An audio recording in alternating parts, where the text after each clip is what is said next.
김건희를 통해서 그런 로비를 한 사람들이 지금 엄청나게 다 드러나고 있지 않습니까? 김건희한테 로비한 게 다 먹힌 거죠. 일단 대통령이 수사에 개입했다라는 거를 이제 교사를 했다라는 의미가 되는 거니까요. 적어도 이제 공범이라든지 교사범으로 처벌이 될 가능성도 있고요. 그걸 이제 종교적인 프레임으로 정당화하려는 저런 행위들은 앞으로 좀 자제돼야 되지 않을까 싶습니다. 그 기도 최혜병을 위해서는 해봤습니까?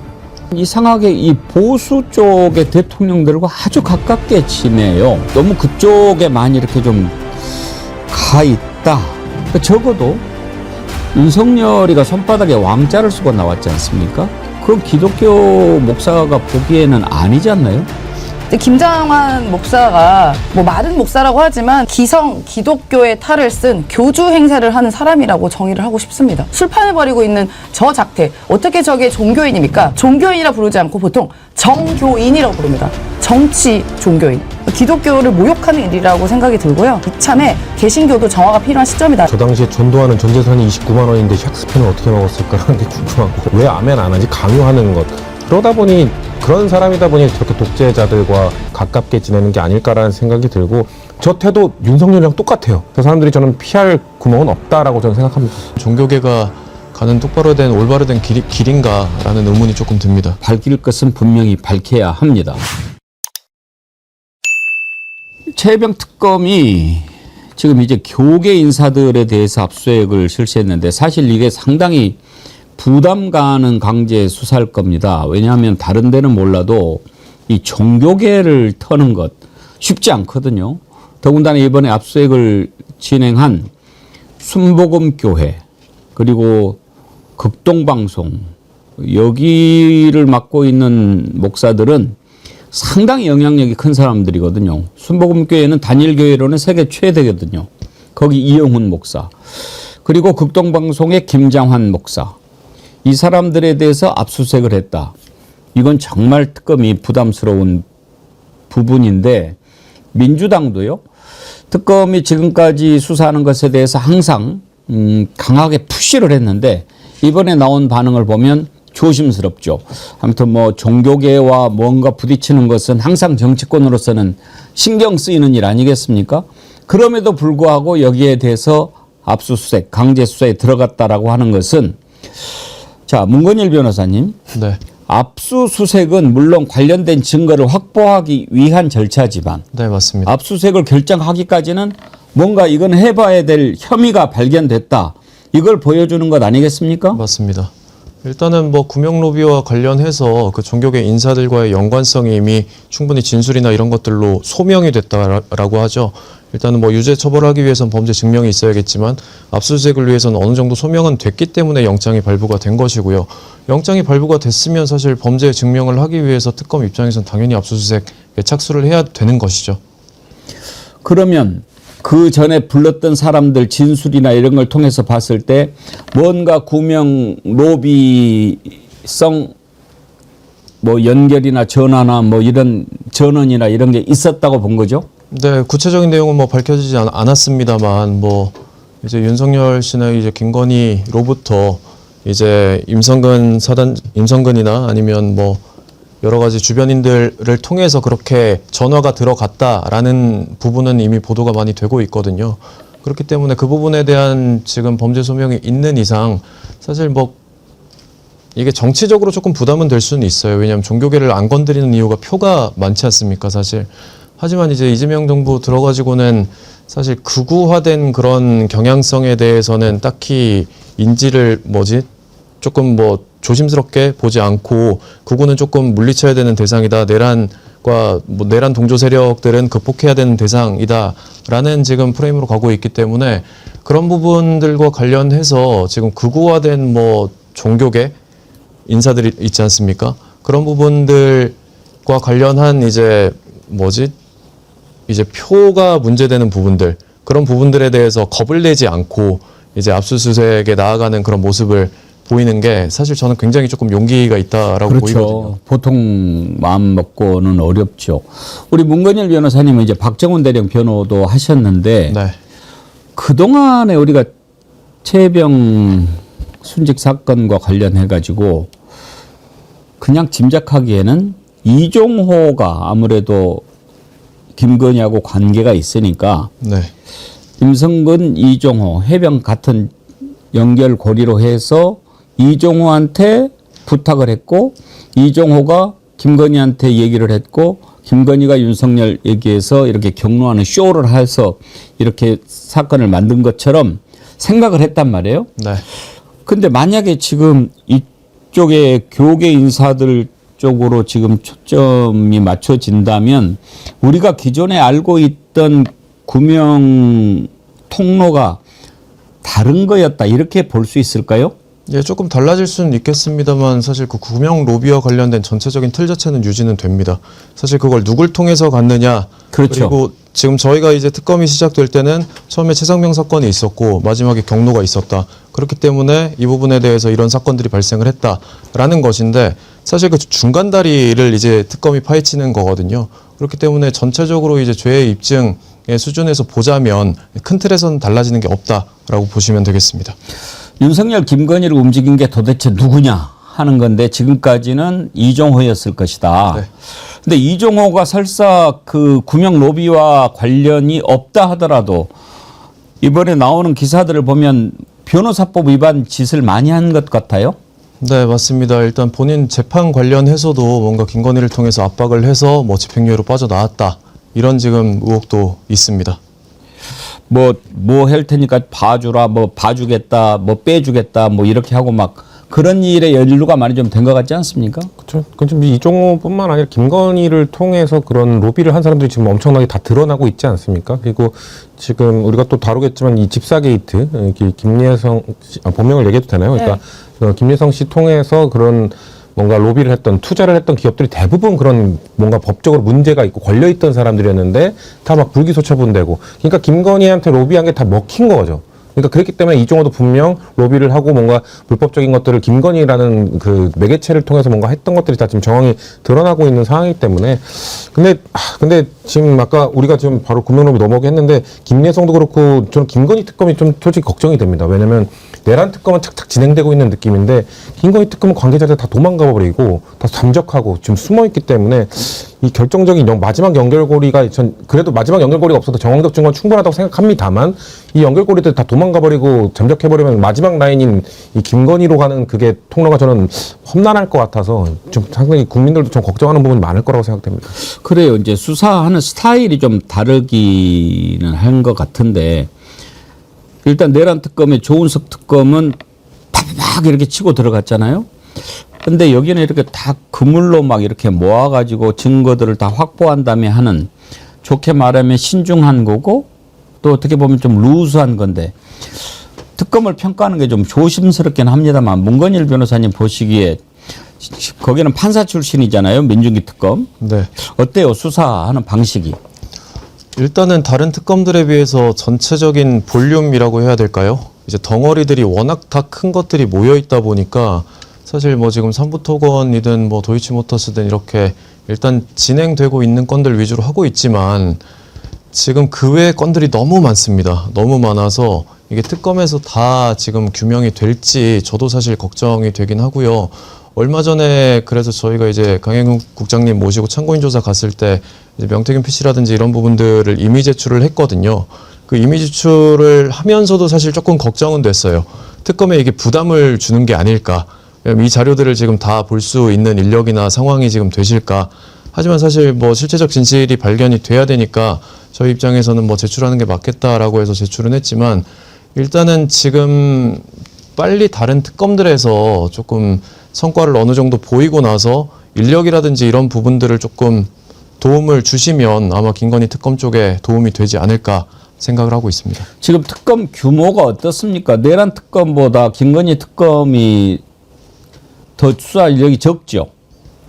네, 더 적어요. 네네네. 40명. 예. 60명, 40명 이렇게 돼 60, 40, 있죠. 20이니까. 김건희 특검을 좀 더 보강했어야 되는 거 아닌가 싶어요.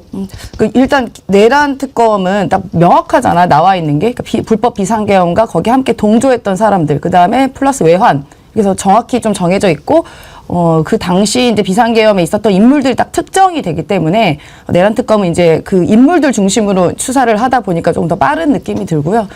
김건희 특검 같은 경우 일단 사안 자체가 또 이미 시작부터 16개로 시작을 하지 않았겠습니까? 근데 그 한 건 한 건들이 너무나도 다 큰 건, 뭐 예를 들어 양평고속도로 문제라던가, 뭐 디올백 수사라던가, 이 등등이 굉장히 그 전국에 있어서는 굉장히 중요하면서도 큰 문제 덩어리들이 많아서, 아래로부터 이렇게 증거, 증언들을 모집한 다음에 뭔가 얼개가 맞춰지면 이제 윗단계로 가는 그 시간이 좀 걸리다 보니까 어떻게 보면 좀 답답할 수도 있습니다. 그래서 제 생각에도 김건희 특검이 양이 훨씬 방대하고 딱 드러나서 나와 있는 거 이외에 숨어 있는 그러한 불법적인 일들이 많아서 아마도 좀 조사에 조금 더 어려움이 있는 것 같다는 생각이 듭니다. 최상병은 20명, 김건희 특검은 40명, 내란 특검이 60명 이렇게 돼 있는데 중간에 특검 규모를 늘리거나 이렇게 할 수도 있나요?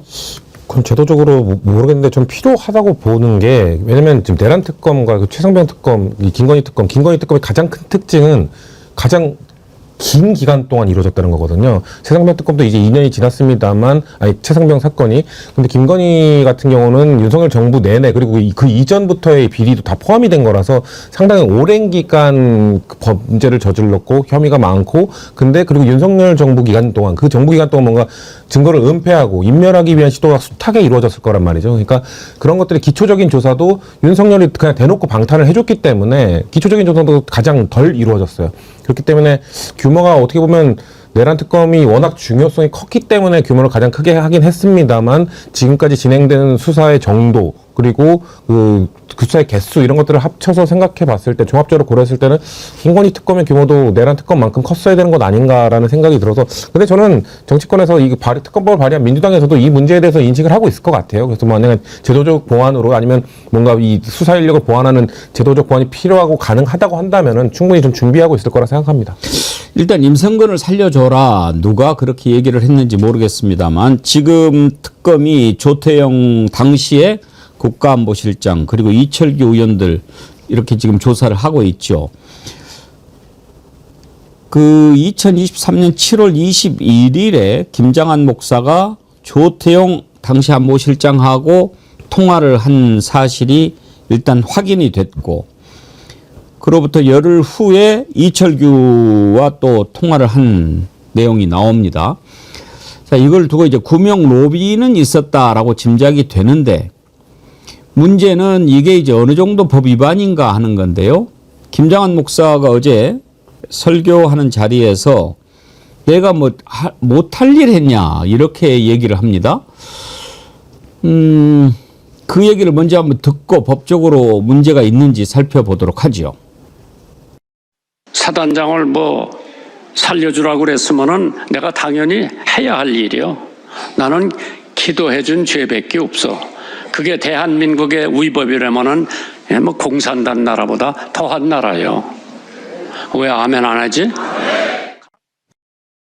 이렇게 아멘을 막 시키는데, 그런데 일단 문건일 변호사님, 네. 지금 얘기하는 거 들어보면 내가 안 했다는 말은 아니고 한 것 같아요. 네. 그거 내가 못할 일 했냐라고 하는 건데, 저건 문제가 됩니까 안 됩니까? 문제가 될 수 있습니다. 일단은 구명로비라는 것 자체가 지금 일단 대통령이 수사에 개입했다라는 거를 이제 교사를 했다라는 의미가 되는 거니까요. 적어도 이제 공범이라든지 교사범으로 처벌이 될 가능성도 있고요. 그리고 한 가지 보충적으로 말씀드리면 이게 종교계가 정치에 개입하는 문제가 사실 우리나라에선 조금 심각한데, 뭐 로마 교황청이나 이런 데를 보면 사실 거시적인 관점에서 뭐 사회적 약자를 대변한다든지 이런 방식으로 간접적으로 개입을 하지 않습니까? 그런데 이런 식의 직접적인 개입은 뭐 지금 여러 가지 뭐 권성동 의원과 뭐 통일교 문제도 있습니다만, 실제로 뭐 정치자금법 혐의라든지 아니면 뭐 직권남용이라든지 기타 등등 혐의와 관련되는 일일 수가 있기 때문에, 그걸 이제 종교적인 프레임으로 정당화하려는 저런 행위들은 앞으로 좀 자제돼야 되지 않을까 싶습니다. 이은주 님이 참 아픈 지적을 하셨네요. 그 기도 최혜병을 위해서는 해봤습니까? 그렇죠. 목사님이면. 그런데 이제 김장한 목사가 어떤 사람인가를 좀 알아야 할 필요가 있지요. 지금 그 수원 침례교회라고 수원의 아주 큰 교회에 목사를 하다가 지금은 아마 아들이 그 세습을 해가지고 하고 있는 걸로 알고 있는데요. 참 그 어려운 어린 시절을 보냈죠. 미군 부대에서 하우스보이로 일을 했을 거예요. 그러다가 미군 병사 한 명이 데리고 미국으로 가서 좀 키웠죠. 그래서 미국에서 자라서 신학교까지 다니고 돌아왔는데 1974년에 빌리 그레엄 목사가 아주 유명한 부흥사인데 우리나라에 왔을 때 김장한 목사가 그 통역을 했어요. 그때부터 아주 유명해졌지요. 유명해지고 뭐 이렇게 뭐 널리 알리고 그런 거야 뭐라고 하겠습니까만은. 근데 이 김장한 목사가 이제 극동방송도 만들어서 선교도 하고 이렇게 교계에서 열심히 하는데 보면은 이상하게 이 보수 쪽의 대통령들과 아주 가깝게 지내요. 그러니까 좀 너무 그쪽에 많이 이렇게 좀 가 있다. 그 저는 목사님이면 좀 낮은 곳도 많이 살피고 아파하는 사람들을 위해서 울어주고 그러는 것이 더 좋을 텐데 뭐 그거야 뭐 본인이 그렇다 치고 적어도 윤석열이가 손바닥에 왕자를 쓰고 나왔지 않습니까? 그건 기독교 목사가 보기에는 아니지 않나요? 그러면 그 부분에 대해서 그러는 거 아니다라고 얘기하는 것이 더 맞는 것 아닌가요? 윤석열이 종교적 또 무속과 관련해 가지고 어려운 일이 생길 때마다 카바를 많이 해줬죠. 성경책도 뭐 이렇게 주면서 이것 말이야 내가 준 거라고 이야기해 뭐. 국가 조찬 기도회라고 가끔 또 교계에서 많이 하는데 그때도 윤석열 위해서 기도해달라 이런 이야기를 했어요. 한번 들어보시죠. 개혁의 새벽을 깨워야 됩니다. 그것을 위해서 여러분들이 오늘 여기 모이시면서 나라와 민족을 위해서 기도하시는 줄 믿습니다. 여기 여러분들 다 대통령님을 위해서 기도 많이 하시는 줄 믿습니다. 국회를 위해서 기도해 주세요.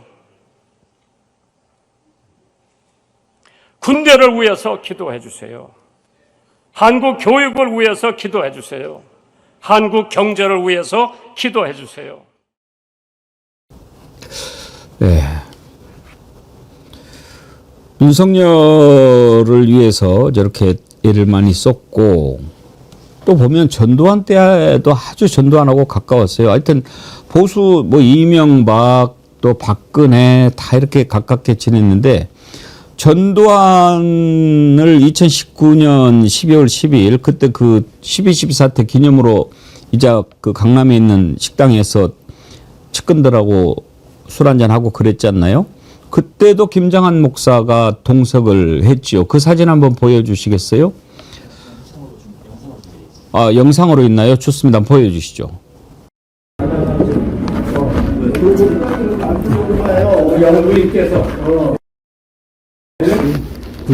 준비해드려도 될지 여쭤보려고 왔습니다. 가깝게서 김자가 뭐하러 내가 얘기해. 아니 왜? 맞는 말은 맞는 말씀인데. 아유, 조금 나 그래. 이제 예배는지 잘 지켰어. 아니야. 얘기는 아니에요. 그래 뭐야? 부인이야? 그래 어서나 믿는 데 하나 내려오고 아들이나 이거 믿는 데. 아들이나.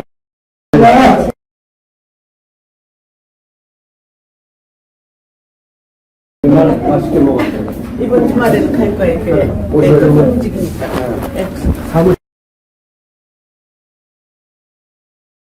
일대리 가셔야죠. 네, 내리면서, 네. 각각 하셔야죠. 정유랑 대표 이만솔입니다. 오늘이 저 12월 12일 군사 쿠데타 당일인데요. 오늘 이렇게 근신하고 자중하셔야 될 너를 이렇게 축하 기념회를 이러시면 안 되죠. 그날 전두환 바로 앞자리에 앉아 있네요, 김장한 목사. 네, 네. 참, 근데 저분들 입틀막은 뭐 어떻게 보면 오랜 전통과 역사인가 봅니다. 저기서도 입틀막을 해버리네요. 지금 폭력행위라고 보여지는데요. 근데 김장환 목사가 뭐 마른 목사라고 하지만 저는 사실 기독교의 탈을 쓴 교주 행세를 하는 사람이라고 정의를 하고 싶습니다. 뭐 그동안 보면은 왜 친한지 알 것 같아요. 그 독재를 그렇게 하고 그 수많은 사람을 생명을 앗아갔던 저 전두환 일당들과 지금 저기서 뭐 하는가. 그 반성에도 모자를 파네. 아까 저 이만솔 부대표 얘기하신 것처럼 근신에도 모자를 파네. 술판을 벌이고 있는 저 작태. 어떻게 저게 종교인입니까? 그래서 종교인이라 부르지 않고 보통 정교인이라고 부릅니다. 정치 종교인. 그러니까 이 사실상 정치 행위를 하면서 종교의 탈을 쓰고 있는 것이죠. 저는 저런 사람들이 종교란 이름으로서 목사란 행시를 한다는 것에 대해서 정말 진실하게 기독교를 믿는, 하나님을 믿는 사람들에 대한 정말 어떻게 보면은 치욕스러운 일이라고 봐요. 정말 진심으로 믿는 분들에게 치욕적인 일이고, 이 김장환 이 사람은 미국 개신교와 연결 통해서도 이제 정계랑도 굉장히 친하다고 하고, 어떻게 보면 한국 개신교에 영향을 굉장히 많이 주는 이런 사람이라고 합니다. 그리고 따져보면 이 사람이 전두환이랑 통할 수밖에 없는 게 이 자 자체가 굉장히 그 독재, 북한식 추종하는 세력이라고 보여져요. 왜냐하면 이 사람이 경복대 32주년 행사에서 그때 이제 경복대의 명예이사장, 초대 명예이사장으로서 흉상을 제작합니다. 흉상. 살아있는 사람이 흉상을 제작하고 그 제작식에 가요. 제막식에 갑니다. 이게 무슨 그 기독교를 믿는 사람들의 행위인가요? 흉상을 제작하고 거기에 개막식을 갔다? 아니, 우리 성경에 보면 우상을 숭배하지 말아라는 얘기 있지 않습니까?